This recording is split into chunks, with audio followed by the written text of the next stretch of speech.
దేవుని పరిశుద్ధమైన నామమునకు స్తుతియు మహిమయు ఘనతయు ప్రభావములు కలుగును గాక. ఆమేన్. ప్రభునందు అత్యంత ప్రియులైన దేవుని బిడ్డలైన మీ అందరికీ నా రెండు హృదయపూర్వకపు వందనాలు, ప్రత్యేక శుభములు తెలియపరుస్తున్నాను. దేవుని యొక్క ఉన్నతమైన కృప మీ అందరికీ తోడై ఉండును గాక. ఆమేన్. క్రిస్మస్ సందేశముగా క్రీస్తు పుట్టుకలో గొర్రెల కాపరులు మనకు చూపుచున్న మాదిరి గడిచిన దినాన ప్రభుని మహిమపరిచిన వారు అన్నది విన్నాం. ఈ దినాన 7వ మాటగా ప్రభుకి స్తోత్రము చేసిన వారు. లూకా సువార్త 2వ అధ్యాయము 20వ వచనంలో చూడగలిగితే, నేను చదువుతా, జాగ్రత్త గమనించండి. అంతటా ఆ గొర్రెల కాపరులు తమతో చెప్పబడినట్లుగా తాము విన్న వాటిని కన్న వాటిని గుర్చి దేవుని మహిమపరచుచు స్తోత్రము చేయుచు తిరిగి వెళ్ళిరి. ప్రభువుకి స్తోత్రము చేయుట, ప్రభువుని స్తుతించుట, ప్రభువుని ఘనపరచుట, ప్రభువుని కొనియాడుట, ప్రభువుని హెచ్చించుట ద్వారా మన జీవితంలో ఏం పొందుకుంటామంటే ఉన్నతమైనటువంటి ఆశీర్వాదం పొందుకుంటాం. హల్లెలూయా. మనకు సమయం దొరికినప్పుడల్లా ఏదో చేయాలి, ఏదో చెందాలి, ఏదో పొందాలి, ఏదో సాధించాలని ఆలోచన కలిగి ఉంటాం. కానీ ప్రభు మనకి ఇచ్చిన సమయాన్ని బట్టి ప్రభుని స్తుతించుట, ఆరాధించుట, ఘనపరచుట, కొనియాడుట, మహిమపరచుట, ఆయన నామాన్ని హెచ్చించుట, ప్రార్థించుట, దేవుని యొక్క గొప్ప గుణగణాలను బట్టి మనం దేవుణ్ణి స్తుతించుట చేయగలిగితే మనం ఈ లోకములో ఎలా జీవించాలా, ఈ లోకములో మనం ఏ రీతిగా ఎంత మట్టుకు ఆలోచన కలిగి నడవాలన్నది పరిశుద్ధాత్ముడు తెలియజేస్తాడు. హల్లెలూయా. అయితే మనము కూడా ఏం చేయాలి? మనము కూడా ప్రభుని స్తోత్రగానం చేయాలంటే ఏ రీతిగా ఉండాలి?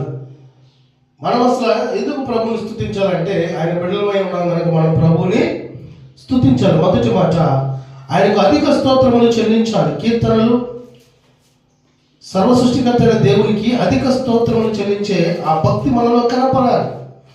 ఏదో పండగలు, ఏదో ఆర్పాటాలు, ఏదో ఆలోచనలు కాకుండా ప్రతిదినం నీవు ప్రభుని స్తుతించగలిగితే, ప్రతిదినం నీవు ప్రభుని ఆరాధించగలిగితే, ప్రతిదినం నువ్వు ప్రభుని కొనియాడగలిగితే, ప్రతిదినం నీ జీవితంలో ఒక పండగ లాంటి వాతావరణం పరిశుద్ధాత్ముడు దయచేస్తాడు.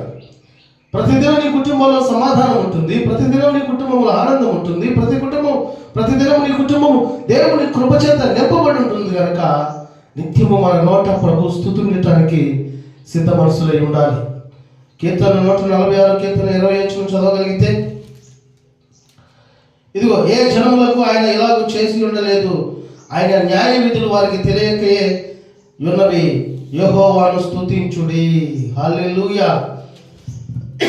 146 కీర్తన సూటిగా తెలియపరుస్తున్నాడు, దేవుణ్ణి స్తుతించండి, యెహోవాను స్తుతించండి, మన తండ్రిని స్తుతించండి తెలియపరుస్తూ ఏమంటున్నాడు?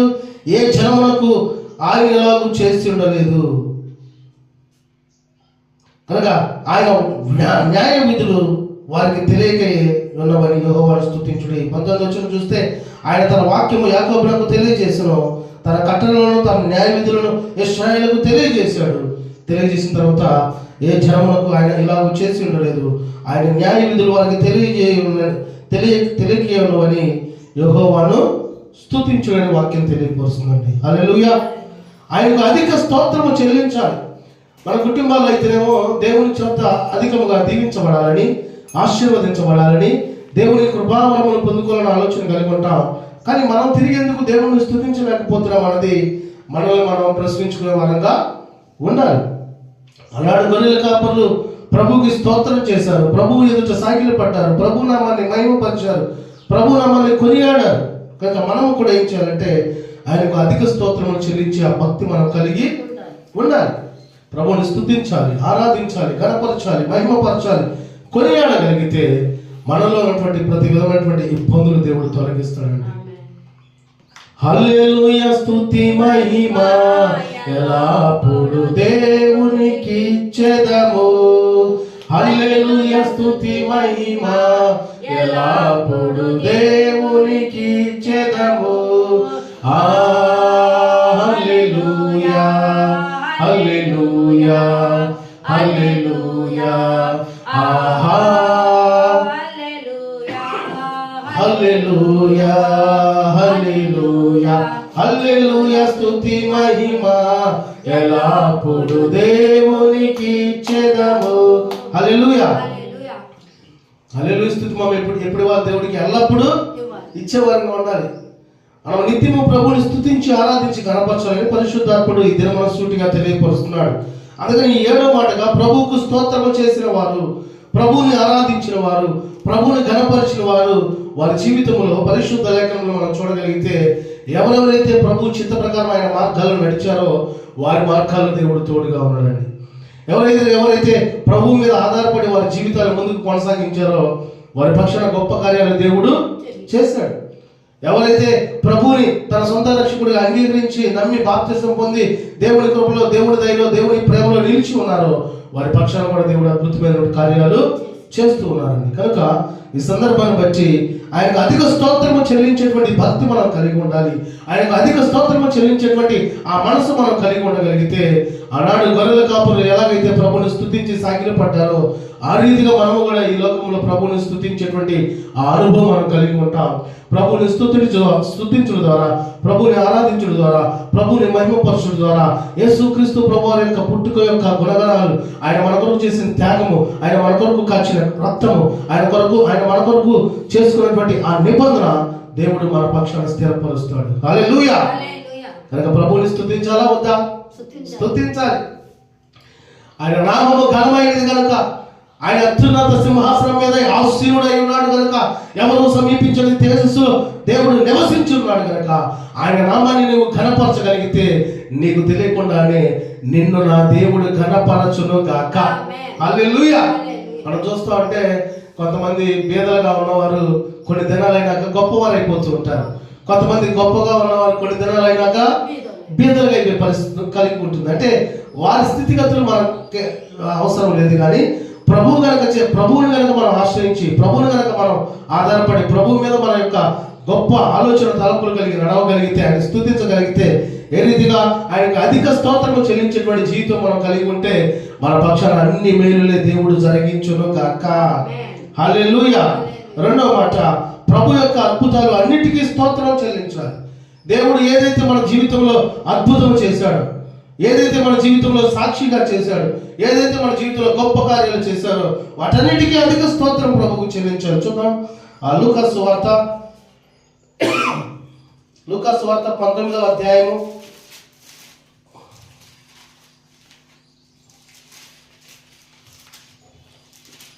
38వ వచనం చదువుకున్నామండి. లూకాసు వార్త 19వ అధ్యాయము. ప్రభువు పేరిట వచ్చు రాజు స్తుతింపబడును గాక. పరలోకమందు సమాధానమును సర్వోన్నతమైన స్థలములలో మహిమయు ఉండును గాక అని తాము చూచిన అద్భుతములన్నిటిని గురించి మహాశబ్దముతో దేవునికి స్తోత్రము చేయసాగిరి. హల్లెలూయా. ఇప్పుడు మనము కూడా ఏం చేయాలంటే ప్రభువుని స్తుతించాలి, ఆరాధించాలి, మహిమపరచాలి. పరలోకమందు సమాధానమును సర్వోన్నతమైన స్థలములో మహిమ ఉండులాగున మనము కూడా నిత్యము పరిశుద్ధుడు పరిశుద్ధుడు పరిశుద్ధుడని దేవదూతల చేత కొనియాడబడుచున్న దేవుణ్ణి నీవు స్తుతించగలిగితే, నీవు ఆరాధించగలిగితే, నీవు కొనియాడగలిగితే, నీవు మహిమపరచగలిగితే, నీవు ప్రభు నామాన్ని హెచ్చించగలిగితే మన జీవితంలో దేవుడిచ్చే సమాధానం ఉంటుంది, దేవుడిచ్చే ఆనందం ఉంటుంది, దేవుడిచ్చే సంతోషింపబడేటువంటి అట్టి జీవితం పరిశుద్ధాత్ముడు మనకి దయచేస్తాడు. హల్లెలూయా. కనుక ప్రభు మన జీవితంలో ఎన్ని అద్భుతాలు చేశాడంటే మనకు సమయం సరిపోదు కదా. మన ఊహొచ్చిన కాడి నుంచి గాయాలైనప్పుడు అనారోగ్యం వచ్చినప్పుడు ఆ మనుషుల ద్వారా ఎన్నెన్నో నిందలు, ఎన్నెన్నో అవమానాలు, ఎన్నెన్నో బాధలు, ఎన్నెన్నో ఇబ్బందులు, తినక ఎన్ని సమస్యలు వచ్చినప్పటికీ ప్రభువే మనల్ని పోషించాడు, ప్రభువే మనల్ని బలపరిచాడు. ఎవరున్నా లేకపోయినా నేను నీకు తోడున్నా అనేటువంటి ఆ ధైర్యము దేవుడు ఇచ్చాడండి. కొన్ని సందర్భాలు మనం చూస్తూ ఉంటే మనమన్నా కొద్దిగా దేవుణ్ణి అనే ఆలోచన ఉంటాం, కానీ మన తండ్రిని మన దేవుడు మనల్ని ఎప్పుడు కూడా విడిచిపెట్టడండి, ఎప్పుడు వదిలిపెట్టేవాడు ఆయన కాదు. అందుకనే ప్రభు యొక్క అద్భుతాలు బట్టి అన్నిటికీ స్తోత్రం చెల్లించే జీవితం మనం కలిగి ఉండాలి. నాకు తెలిసిన కుటుంబంలో నిరుపేద సంబంధమైనటువంటి స్థితి. ఏ రోజు పని చేసుకుని ఆ రోజు తాగటం, తినటం, మొత్తం పాడు చేసుకోవటం, అసలు భయంకరమైనటువంటి స్థితిలో ఉండేవారు. ఆ తల్లి ఎక్కడో దేవుని యొక్క మాటను విన్న మాటల ప్రకారము దేవుని సన్నిధికి వెళ్ళటం మొదలుపెట్టింది. ఆ కుటుంబాల్లో గొడవలు, ఆర్థిక ఇబ్బందులు అవన్నీ ఇంకా అధికమైపోతూ ఉన్నాయి. అయినప్పటికీ వచ్చిన బాధలు ఎటుకుడి ఉన్నాయి, ఎటుకుడి ఏదో బాధపడుతున్నాను, దేవుని సన్నిధికి వెళ్ళినా నా మొర చెప్పుకుందాం, నా మాటలు దేవుడికి చెబుదాం, నా కన్నీటినైనా దేవుడు చూస్తాడు కదా అని దేవుని సన్నిధికి వెళ్ళి కన్నీరు విడుస్తూ ప్రార్థన చేస్తూ ఉంది. 1 సంవత్సరం అయిపోయింది, 2 సంవత్సరాలు అయిపోయినాయి, 3 సంవత్సరాలు అయిపోయినాయి, ఏ మార్పు రాలేదు. అలాగే కుటుంబం ఉంటుంది, తన మట్టికి ఆత్మీయంగా బలపడుతూ ఉంది, ఆత్మీయంగా దేవుని కృపలో ఎదుగుతూ ఉంది, నిత్యము ప్రభుని స్తుతిస్తూ ఆరాధిస్తూ మహిమపరుస్తూ ఉంది. ఆ 4, 5, 6 సంవత్సరాలు గడిచిన తర్వాత 7వ సంవత్సరంలో వచ్చే చూసేలకే ఇక తన యొక్క ప్రార్థన బట్టి, తనకున్నటువంటి భక్తిని బట్టి కుటుంబంలో మార్పు రావడం ఆరంభమైందండి. హల్లెలూయా. ఎన్ని సంవత్సరాలు పట్టింది? 7 సంవత్సరాలు పట్టింది. తన ప్రార్థనా శక్తిని బట్టి తన భర్త మారిపోయాడు. తాగుబోతు నుంచి విడుదల. బిడ్డలు అల్లలుగా అటు ఇటు జేబులు కొట్టేవాళ్ళగా, దొంగతనాలు చేసేవాళ్ళగా, వేరే వేరే ఆలోచన కలిగి ఉండే వాళ్ళ బిడ్డలు తిరుగుతూ ఉంటే వారిని కూడా దేవుడు మార్చేసి వారి కుటుంబం అంతా కూడా యెహోషువ వలె ఒక కుటుంబముగా, దేవుని ఆరాధించే కుటుంబముగా మార్చబడింది. హల్లెలూయా.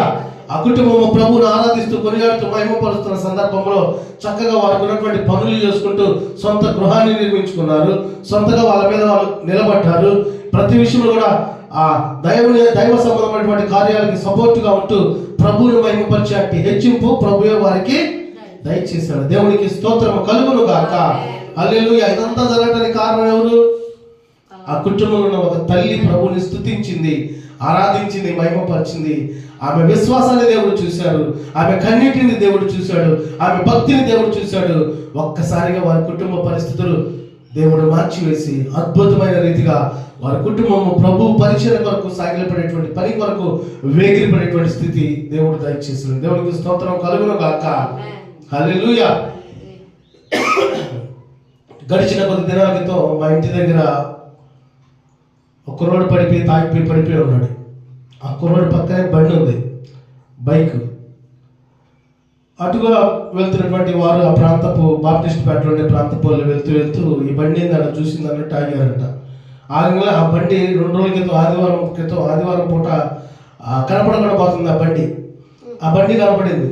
కుర్రోడేమో పక్కన పడుకొని ఉన్నాడు, ఫుల్గా తాగిపోయి కక్కుని పడిపోయి ఉన్నాడు. నేను కూడా చూసాను దాన్ని. వెళ్ళి ఎవరో నువ్వు లేదంటే నాకు తెలియదు, నాకేం తెలియదు అంటున్నాడంట. ఇక లెగవలేని స్థితిలో ఉంటున్నాడు. ఏం చేద్దాం చూసే కుర్రోళ్ళందరూ ఆ అబ్బాయి దగ్గర ఫోన్ తీసుకుని వాళ్ళ నాన్న నెంబర్ ఫోన్ చేస్తే ఒక పావు గంట 20 నిమిషాలు వాళ్ళ నాన్న వచ్చాడు. నేను కూడా ఆ సందర్భాన్ని కొద్దిగా దూరం నుండి చూస్తాను, మా ఇంటికి కొంచెం ముందుగా గమనిస్తామంటే వాళ్ళ నాన్న వచ్చి చెప్పిన మాట ఏంటంటే, ఇన్ని తీసుకుపోయి మీరు జైల్లో పెట్టండి, లేకపోతే ఇన్ని నేను ఇప్పుడే చంపేస్తాను.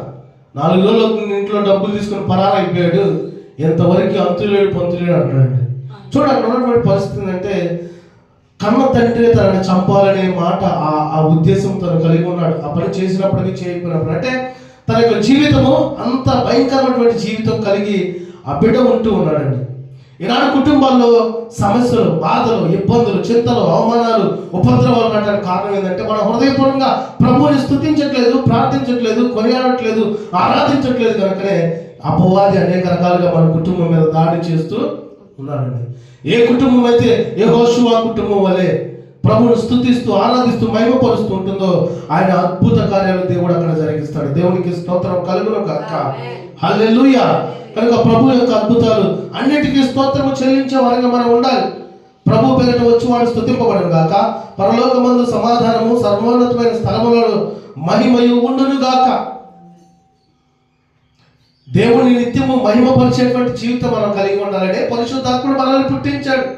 ప్రభువుని స్తుతించి ఆరాధించి గణపరిచి ఆయన యొక్క అడుగు జాడల్లో నడవాలని, ఆయన వాక్యానుసారంగా నడవాలని, ఆయన ఉన్నతమైనటువంటి ప్రేమలో నిలిచి ఉండాలని, ఆయన కాపుదల్లో నిలిచి ఉండాలని, ఆయన కృపలో నిలిచి ఉండాలని, ఆయన యొక్క సహాయము పొందుకుంటూ ఆయన చేయి పట్టుకుని నడవాలని ప్రభు ఆశ కలిగి ఉన్నాడండి. ఉంటున్నారా అందరూ అట్లా? ఉండట్లా. ఎవరిష్టం వచ్చినట్లు వాళ్ళు, కొంతమంది లోకానుసారమైనటువంటి ఆలోచనలు, కొంతమంది లోకానుసారమైనటువంటి స్థితి. అన్ని సమృద్ధిగా ఉన్నప్పటికీ లోకం కావాలి, అంత సమృద్ధిగా ఉన్నప్పటికీ లోకం కావాలనే ఆలోచన కలిగి ఉంటున్నారు. అంటే అపవాది వారి యొక్క ఆశని, ఆలోచన, తలంపుని వేరు చేసి తన యొక్క జీవితం యొక్క స్థితినే మార్చివేస్తున్నాడండి.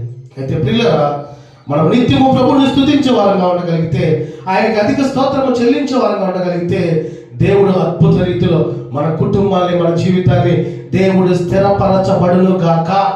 హల్లెలూయా. ప్రభు యొక్క అద్భుతాలన్నిటికీ స్తోత్రం చెల్లించే వారంగా ఉండాలి మనం. ఆనాడు గొర్రెల కాపురులు దేవుణ్ణి చూశారు. ఆ దూత చెప్పినటువంటి మాట, గాబ్రియల్ దూత చెప్పినటువంటి మాటని వారు చిరసావహించారు. వారు విన్నటువంటి మాటను బట్టి ప్రభు యొద్దకు వెళ్ళి, ప్రభు బాలుడిగా ఉన్నప్పుడు ప్రభువుకి సాగిలపడి నమస్కరించి, వారు విన్న వాటిని, కన్న వాటిని అనేకమైనటువంటి ఆ ప్రాంత బెత్లెహేము ప్రాంతం, ఆయా ప్రాంతము సంచరిస్తూ గొర్రెలు కాచుకుంటూ ఆ దేవుడు చేసినటువంటి కార్యము, దేవదూత చెప్పిన మాటల్ని ప్రచురం చేసుకుంటూ వెళ్ళిపోయాడండి. ఏమని చెప్పింది దేవదూత? దావీదు పట్టణమందు నేడు మీ కొరకు రక్షకుడు పుట్టి ఉన్నాడని తెలియపరిచింది. ఆ మాట అందరికి చెప్పుకుంటా పోయింది. తద్వారా దేవుణ్ణి మహిమపరిచే స్థితి గొర్రెల కాపురులు పొందుకున్నారండి. ఈనాడు దేవుడు ఎన్ని కార్యాలు మన పక్షాన్ని చేసినప్పటికీ మనం నోరు తెరిచి కొన్ని మాటలు కూడా చెప్పలేని వారుగా ఉంటున్నారేమో. ఇక్కడ నుంచి మనం నిత్యము ప్రభును స్తుతించి, ప్రభు యొక్క గొప్ప మేలులు అనేక మందికి తెలియపరిచి, ప్రభు నామాన్ని హెచ్చించి, ప్రభు యొక్క చిత్త ప్రకారం జీవిస్తూ నిత్యం ఆయన మహిమపరిచేటువంటి గొప్ప శక్తి పరిశుద్ధాత్ముడు మనకు దయచేయను గాక. ఆమేన్. ఈ మాటలన్నింటినీ దేవుడు మన వినికిడిలో ఆశీర్వదించి దీవించును గాక. ఆమేన్. ప్రార్థన చేసుకుందాం. కృపాసక్తి సంపూర్ణుడా, గొప్ప దేవుడా, మీ ఘనమైన నామాన్ని బట్టి స్తోత్రాలు. ఇదిగోనైనా ప్రభా, గొర్రెల కాపర్ల బట్టి క్రిస్మస్ సందేశం ఒక 7 మాటలు ఈ దినముతో చివరి 7వ మాట వరకు మేము మాట్లాడుకుంటాను. మీరు ఇచ్చిన కృపను బట్టి స్తోత్రాలు తండ్రి. ఇదిగోనైనా ప్రభా, ప్రభుకి స్తోత్రం చేసిన వారు మనము కూడా ప్రభుని స్తుతించాలి. మీరు కూడా ప్రభుని స్తుతించాలి. మీరు కూడా ప్రభుని ఆరాధించాలి. మీరు కూడా ప్రభుని మహిమపరచాలని బహుసూటిగా మాతో మీరు మాట్లాడినందుకు స్తోత్రాలు తండ్రి. ఇదిగోనైనా ప్రభా, మేమునైనా తండ్రి ప్రతి దినము నిన్ను స్తుతించి ఆరాధించి ఘనపరచు ద్వారా మా దినమంతా నీ విశేషమైన కృపతో బలపరుస్తున్నాను తెలివించినందుకు స్తోత్రాలు తండ్రి. ఆనాడు ఇశ్రాయేలు ప్రజలైన ప్రభా, ఐగుప్తు నుంచి కనాను ప్రాంతానికి తీసుకువెళ్తున్నటువంటి సందర్భంలో పగలు మేఘస్తంభమై రాత్రి అగ్నిస్తంభంలో వారికి నడకనిచ్చారు తండ్రి. ఇదిగో వారు చెప్పులు వాళ్ళకు కూడా అరగకుండా తండ్రి వారిని నడిపించారు ప్రభా. 40 సంవత్సరాలు మీ విశేషమైన కృప వారికి కనపరిచున్నారు తండ్రి. ఇదిగో నేనే ప్రభా, వారికి ఏ రోజు కావాల్సిన ఆహారం మన్నా రూపంలో మీరు దయచేసి ఉన్నారు. సమృద్ధిని దయచేశారు. వారు ఏది అడిగితే అది మీరు సమకూర్చారు తండ్రి. కనుక మీరు మా పట్ల కలిగినటువంటి ప్రేమ ఎంతో గొప్ప ప్రేమ నాయన ప్రభా. తండ్రి కుడిపార్శ్వమందు నుంచి నేను తండ్రి వాటిని విడిచిపెట్టి ఈ లోకానికి వచ్చి మావలే మనిషిగా బ్రతికిన దేవా, ఏమిచ్చి నీ రుణం మేము తీర్చగలము తండ్రి. ఇదిగో నాయన ప్రభా, మా జీవితాలు కట్టావు ప్రభా, మా కుటుంబాలు కట్టారు నాయన తండ్రి. మా కుటుంబం అటువంటి సమస్యలు తొలగించావు నాయన ప్రభా. అంధకార సంబంధమైనటువంటి ప్రతి విధమైనటువంటి దుష్ట కార్యం నుంచి మమ్మల్ని విడిపించి, పాప సంబంధమైనటువంటి స్థితి నుంచి మమ్మల్ని విడిపించి, లోక సంబంధమైనటువంటి స్థితి నుంచి మమ్మల్ని విడిపించి పరిశుద్ధంగా మార్చిన మా పరిశుద్ధమైన దేవా, మీకే స్తోత్రాలు, వందనాలు తండ్రి. ఇదిగో నిత్యము మా ప్రభువుని స్తుతించి ఆరాధించడం మాకు ఎంతో శ్రేయస్కరము అనేటువంటి నాయన తండ్రి ఆ కృపను మాకు మీరు దయచేసినందుకు స్తోత్రాలు. నిత్యము నిన్ను స్తుతించి ఆరాధించి కొనియాడి తద్వారా మేము, మా కుటుంబం, మా కలిగిన సమస్తము ఆనందము, సంతోషము, సమాధానముగా ఉంటారని కృప దయచేయమని ప్రార్థిస్తున్నాము తండ్రి. ఇదిగో నీ బిడ్డలందరూ నీ యొక్క ప్రేమని గుర్తెరిగి, నీ కృపని గుర్తెరిగి, నీ ఆశీర్వాదాన్ని గుర్తెరిగి నిత్యము వారి జీవితంలో నిన్ను మహిమపరిచేటువంటి అటు కృప ప్రతి బిడ్డకి మీరు పేరు పేరున దయచేయమని ఇదిగో నాయన ప్రభా, ఈ ప్రాంతవాసి బిడ్డలను మీరు జ్ఞాపకం చేసుకోండి. ఎవరెవరికి ఏ సమస్యలు సమస్తము చూచుచున్న దేవుడు మీరే నాయన తండ్రి. ప్రతి ఇబ్బందులు మీరు తొలగించమని ప్రార్థిస్తున్నాము తండ్రి. ఇదిగో నాయన ప్రభా, సమస్తం మీద అధికారం ఉన్న మా దేవా, మీకే మేము విన్నవించుకుంటున్నాం తండ్రి. ఇదిగో మందిర విషయంలో తండ్రి కొద్ది దినాల్లో నాయన తండ్రి డిసెంబర్ 22 తండ్రి నూతన మందిర ప్రతిష్ఠ చేయాలని ఆలోచన కలిగి ఉన్నాం. సమయం అయితే కొద్దిగా ఉంది, పని అయితే చాలా ఉంది నాయన తండ్రి. ఏదేమైనప్పటికీ అద్భుతాలు చేయగలిగిన దేవుడు, ఆశ్చర్యకార్యాలు చేయగలిగిన దేవుడు, సర్వ సృష్టికర్తమైన దేవుడు మీరే కనుక నాయన ప్రభా, నీ నామములో తండ్రి చక్కగా జరగటాన్ని మీరు కృప చూపిస్తున్నందుకు స్తోత్రాలు. ఇదిగో ఆ మంచి ధైర్యంలో మీరు మాకు దయచేసినందుకు స్తోత్రాలు.